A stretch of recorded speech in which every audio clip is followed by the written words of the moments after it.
ত্রয়োদশ জাতীয় সংসদ নির্বাচনের দিন ভোটের উৎসব মুখর পরিবেশে সিরাজগঞ্জের রায়গঞ্জে ঘটেছে এক ব্যতিক্রমী ঘটনা।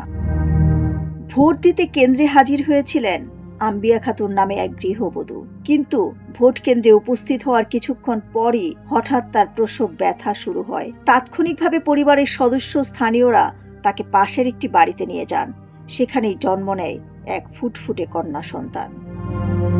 নির্বাচনের উত্তেজনাপূর্ণ সেই দিনে আরও একটি ঘটনা যোগ হয়। নির্বাচনে খালেদা জিয়ার দল বাংলাদেশ জাতীয়তাবাদী দল বিএনপি বিজয়ী হয়। নবজাতকের বাবা বলেন, আমরা পরিবারের সবাই বিএনপি করি আর খালেদা জিয়াকে অনেক ভালোবাসি। খালেদা জিয়ার প্রতি ভালোবাসা ও খালেদা জিয়ার স্মৃতি ধরে রাখতেই মেয়ের নাম রেখেছি খালেদা জিয়া। ভোরবেলা ভোট কেন্দ্রে ভোট দেওয়ার উদ্দেশ্য বাইর হয়েছে। ভোট কেন্দ্রে যাওয়ার পরে সিরিয়ালে দাঁড়ানোর পর আমার প্রসব যন্ত্রণা শুরু হলো। আমার সঙ্গে দাইমা ছিল এবং আত্মীয় স্বজন ছিল। আর আমাকে একটা ক্লাসরুমে নিয়ে যাওয়ার পরে আমার প্রসব।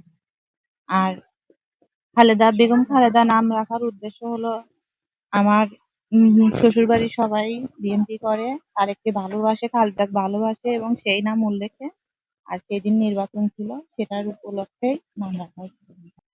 পর ভোট দেওয়ার আনন্দের জন্য আমরা আমার স্ত্রী গর্ভবতীতে ওই অবস্থায় আমরা ভোট দেওয়ার আনন্দের উদ্দেশ্যে ভোট কেন্দ্রে যাই। ভোট কেন্দ্রে যা লাইনে দাঁড়ানোর পরে তার ব্যথা শুরু হয়। ব্যথা শুরু হওয়ার পরে একটা স্কুলের কক্ষের মধ্যে নিয়ে যাই। ওখানেই তার ডেলিভারি হয়। ওখানে ডেলিভারি করার পরে মেয়ে বাচ্চা জন্ম নেয়। তা আমরা ছোট থেকে বিএনপি কে ভালোবাসার জন্য বেগম খালেদা জিয়া আমাদের মাঝে না ইন্তেকাল করিয়াছেন।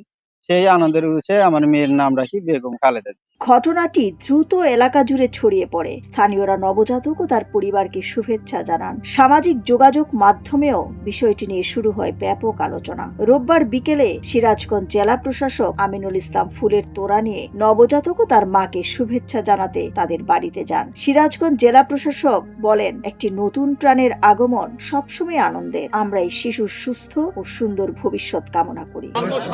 জন্ম সনদ তুলে দেওয়া হচ্ছে মাননীয় জেলা প্রশাসক মহোদয়। সেই অজপাড়াগায়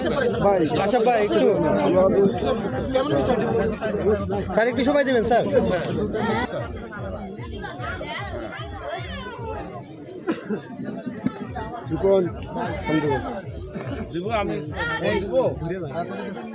একদিকে গণতন্ত্রের উৎসব, অন্যদিকে নতুন প্রাণের আগমন। সব মিলিয়ে দিনটি হয়ে উঠেছে পরিবারটির জন্য স্মরণীয় ও আনন্দ ঘন। দিলরুবা খান, ডেস্ক রিপোর্ট, সোনালী নিউজ।